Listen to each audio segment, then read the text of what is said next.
नमस्कार दोस्तों, pole star classes में आपका स्वागत है। आज हमारा बेसिक क्लास में छठा क्लास होगा। इससे पहले हमने संख्या पद्धति संख्या के बारे में आपको जानकारी दिया और फिर रूल्स फॉर टेबिलिटी विवास्ता के नियम के बारे में आपको जानकारी दे रहे थे। इसमें हमने 4 तक की बात कर ली थी और 8 का भी बताए थे आपको।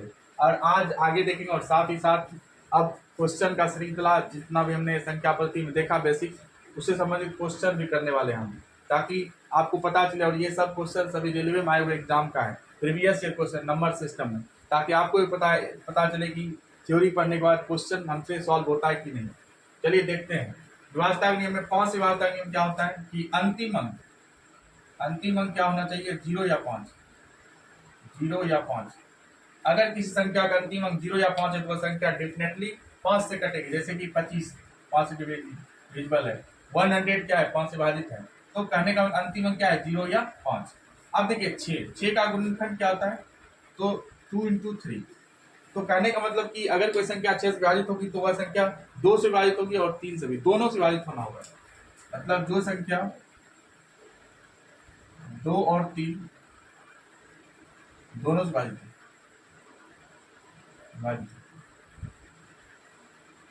अगर कोई संख्या 2 और 3 दोनों से विभाजित हो जाती है तो वह संख्या 6 से विभाजित होगी। जैसे कि आप ले लीजिए 18, देखिए 18 2 से भी है, दोनों में 18 और 3 4 18, तो 6 से भी डिविजिबल होगी। आप जैसे ले लीजिए 27, देखिए 3 से तो है डिविजिबल लेकिन 2 से नहीं है। तो 6 की विभाज्यता का नियम क्या करता है, दोनों से, 2 और 3 दोनों से होना चाहिए, तो ये आपका नहीं होगा। जैसे अगर हम ले लेंगे 20 देखिए आपका क्या है, 2 से डिविजिबल है लेकिन 3 से नहीं है, तो फिर हम इसे नहीं लेंगे। तो कहने का मतलब 6 की विभाज्यता का नियम क्या होता है कि जो संख्या 2 और 3 दोनों से विभाजित हो फिर जाके आपका 6 से डिविजिबल होगा। अब देखिए 9, 7 को स्किप कर रहे हैं, ठीक है, क्योंकि 7 का ऐसा विभाज्यता नियम होता है कि अगर आप वो नियम देखेंगे तो आपको लगेगा कि नियम से अच्छा डिवाइड करें। तो 9 से विभाज्यता का नियम क्या होता है कि अंकों का योग 9 से विभाजित करेंगे तो क्या रिमाइंडर 0 होना चाहिए। जिस तरह से 3 का है ना, अंकों का योग क्या होगा, 3 विभाजित तो 9 से क्या होगा, अंकों का योग 9 से विभाजित होना चाहिए। जैसे कि आप ले लीजिए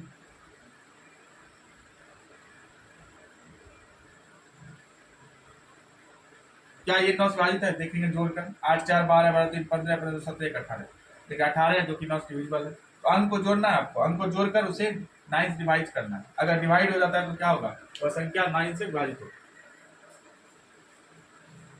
अब देखिए अगर आपसे एक प्रश्न है हमारा क्वेश्चन कि यदि कोई संख्या 9 से विभाजित है तो क्या वह 3 से विभाजित होगी, 3 से विभाजित हो सकती है।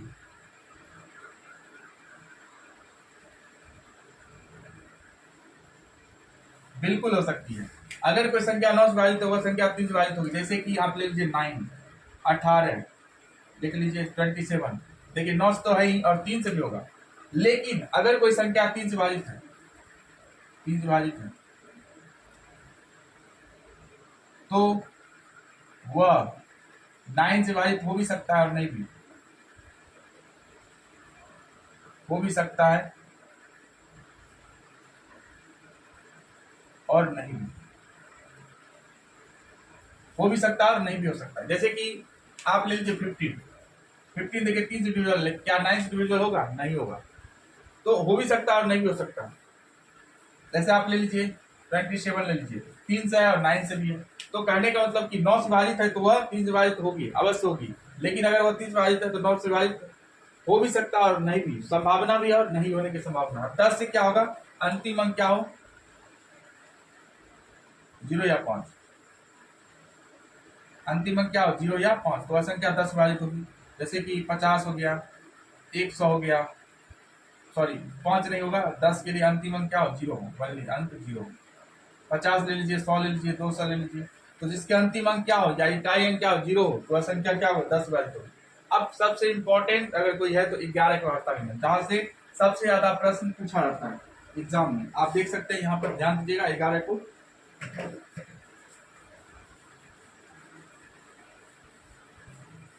देखिए 11 की विभाज्यता का नियम कैसे करते हैं, ध्यान देंगे आप।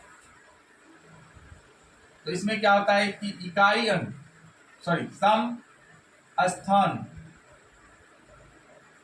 के अंकों का योग माइनस विषम स्थान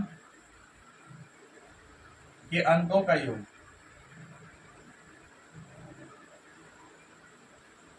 और 11 से क्या होना चाहिए, विभाजित होना चाहिए। सम संख्या हमने बोल रहे हैं सम स्थान के अंकों का योग माइनस विषम स्थान के अंकों का योग, अगर 11 से विभाजित हो जाएगा तो क्या संख्या क्या होगी, 11 से विभाजित होगी। जैसे एग्जाम्पल देखेंगे,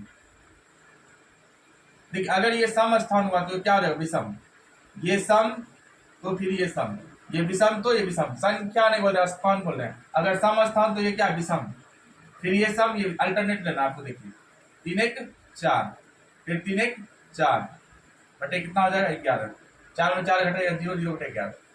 अब 0 बटे 11 क्या होता है, 0 होता है, डिविजिबल है 11 से। उसी तरह से आप देख सकते हैं और एग्जाम्पल हम लेते हैं। देखिए अगर ये सम स्थान है तो उसके बाद फिर क्या होगा, विषम फिर सम होगा। 7 और 4 क्या होगा, सम, 11 हो गया। फिर ये देखिए 7 और 4 विषम है, स्थान बोल रहे हैं हम, बार बार आप गौर करेंगे, सम स्थान फिर विषम, फिर सम स्थान और फिर विषम। 7 4 11 और फिर माइनस 11, 7 4 11 बटे 11, 0 बटे 11 बराबर क्या होता है, 0, 0 बटे समथिंग क्या होता है, 0। तो इस तरह से 11 का भाजता नियम था। तो अब हम आगे इस पर क्वेश्चन भी करेंगे, लेकिन आज से हम स्टार्ट करेंगे पीछे का। देखिए यहाँ पर पहला सवाल है कि सबसे छोटी आवाज संख्या, हम बताए थे आपको कि एक कोई आवाज संख्या नहीं है और सबसे छोटी आवाज संख्या क्या होता है, 2 होता है, और सबसे छोटी सम आवाज संख्या भी क्या है, 2 है। आवाज संख्या उसे बोलते हैं इसमें क्या हो, एक और सिर्फ स्वयं से भाग लगे और किसी संख्या से भाग नहीं लगे। तो सबसे छोटी आवाज संख्या आपका क्या हो जाएगा, 2 होगी। 3 भी आवाज संख्या लेकिन छोटी नहीं है। 3 आपका क्या है, विषम आवाज संख्या, सबसे छोटी विषम आवाज संख्या, और 2 क्या है, सबसे छोटी सम आवाज संख्या। पिछले क्लास में हमने डिस्कस किया है, आप जाके वीडियो को देख सकते हैं ताकि आप ये सवाल को आसानी से कर सकते हैं। बहुत ही लो लेवल का सवाल है। सबसे छोटी भाज संख्या बताए थे जिसके गुणनखंडों की संख्या क्या हो, 2 से अधिक हो। मतलब अगर कोई संख्या 2 से अधिक संख्या से कटता हो तो उसको भाज संख्या बोलते हैं। 2 संख्या से कटेगा बोली तो उसको हम क्या बोलेंगे, अभाज्य संख्या। अगर 2 से अधिक संख्या से कटेगा तो उसको भाज संख्या बोलेंगे। तो सबसे छोटी भाज संख्या क्या होगा, 2 होगा, सॉरी 4 होगा। 4 देखिए 1 से भी लगता है, 2 से भी डिवाइड है और 4 से भी डिविजिबल है। अब देखिए सभी प्राकृत संख्या और जीरो संख्या कहलाती। आपको बताए थे कि प्राकृत संख्या का परिवार, प्राकृत संख्या क्या होता है, गिनती संख्या, और गिनती कहाँ शुरू होती है, 1 से शुरू होती है। अगर उसमें आप जीरो आगे लगा दीजिएगा तो क्या हो जाएगा, वो पूर्ण संख्या हो जाएगा। ठीक है, इसका आंसर क्या हो जाएगा, पूर्ण संख्या हो जाएगा। हम बताए थे 50 से कम आवाज संख्या, आपको बताए थे कि 1 से लेकर 100 तक की आवाज, कितना आवाज संख्या टोटल 25, और बताया था आपको 50 से कम कितना है, 15, और फिर 50 से 100 आपको याद होना चाहिए। देखिए एग्जाम में रेफरेंस कितना हो जाएगा, 15 हो जाएगा। अब देखिए 3 अंकों की छोटी आवाज संख्या, उसको बताने से पहले हम ये सवाल लेते हैं क्योंकि उसमें सॉल्यूशन आपको बताएंगे। आज आपको बताएंगे कि कैसे आवाज संख्या पहचाना जाता है। इनमें से कौन विषम भाज संख्या, अभी तुरंत हमने बोला कि भाज संख्या उसको बोलते हैं गुणनखंडों की संख्या 2 से अधिक। अगर आप पीछे जाकर क्लास देखेंगे तो आपको पूरी तरह समझ में आएगा। विषम भाज संख्या बोलना है तो आप ध्यान दीजिएगा, ये दोनों तो क्या आवाज संख्या, ये दोनों तो होगा नहीं, आंसर कट गया। अब 12 और 15, 12 क्या आपका सम है, सम है, नहीं होगा, ये बोल रहा है विषम बोल रहा है, विषम में क्या होगा, 15 होगा। 15 देखिए 1 से भी है, 3 से भी है, 5 से भी है, 15 से भी। अब हम इसे चेक करते हैं, 3 अंकों की छोटी आवाज संख्या। देखिए इसमें देखा जाए तो आवाज संख्या सभी है, लेकिन सबसे छोटी आवाज संख्या बोला रहा है। देखिए चेक करते हैं हम। देखिए ध्यान दीजिएगा आप, जैसे कि 101, 109, 107 और 103। अब देखिए ये किसके करीब है, किसके वर्ग के करीब है।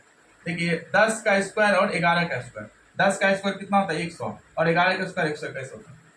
तो ये 10 का स्क्वायर और 11 के स्क्वायर के बीच का है। अब ध्यान दीजिएगा, ये 11 के स्क्वायर, 11 से पहले कौन कौन आवाज संख्या आपका, 2 3 5 7, ये 2 3 5 7। तो हम देखेंगे कि उससे पहले कौन कौन सी आवाज संख्या है, 2 3 5 7। अगर एक भी संख्या दी गई संख्या काट देगा तो फिर वो आवाज संख्या नहीं होगा।